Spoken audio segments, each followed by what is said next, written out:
Bonjour Isabelle Giordano. Bonjour, comment allez-vous? Alors très bien, bienvenue dans Mieux que moi, j'ai la 64 voix minutes. d'hiver, hein. Oui, enfin, ça va bien se passer. Oui. Vous êtes aujourd'hui la directrice générale d'Unifrance, on va y revenir dans un instant. Vous avez été longtemps journaliste, Oui. passionnée de cinéma depuis toujours, notamment vous avez travaillé sur France Inter, sur Canal+, sur France Télévisions, sur Arte, j'en oublie sûrement quelques-uns. Pas sur TV5. Pas sur TV5, pas J'aurais encore. pu. Vous avez vous avez publié parmi d'autres livres une biographie de Romy Schneider. Ouais. Et puis depuis 2013, vous êtes donc la directrice générale d'Unifrance. Alors, en un mot, Unifrance, une association qui fait la promotion du cinéma français dans le monde. Exactement, on regroupe tous les professionnels français. Ça va du réalisateur à l'acteur, en passant par les vendeurs de films qui ont un rôle très important à jouer, les producteurs, toute la profession, sont à peu près 1000 adhérents. Et on va, en ordre de marche, défendre le cinéma français un peu partout dans le monde. Tous ceux que vous avez cités, c'est ceux qui font partie d'Unifrance. En Oui, fait. voilà. Unifrance, c'est eux. Alors, Unifrance organise chaque année, depuis 7 ans, My French Film Festival. Vous l'avez bien prononcé. Comme on dit en français. Donc c'est la 7e édition, je pense, cette année. Ça a démarré hier soir.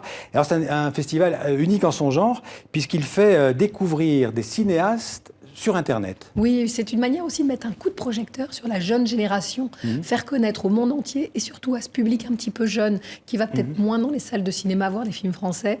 On essaye de leur montrer ce que fait la jeune génération, ceux qui font des premiers, des deuxièmes ou troisièmes films. Parce qu'aujourd'hui, vous savez, je prends juste l'exemple des États-Unis, un Américain sur 2 ne va plus dans les salles de cinéma.